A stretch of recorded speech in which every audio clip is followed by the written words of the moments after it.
بسم الله الرحمن الرحيم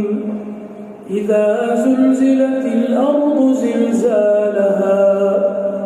وأخرجت الأرض أثقالها وقال الإنسان ما لها يومئذ تحدث أخبارها بأن ربك أوحى لها يومئذ يصدر الناس أشتاتا ليروا أعمالهم فمن يعمل مثقال ذرة خيرا يره ومن يعمل مثقال ذرة شرا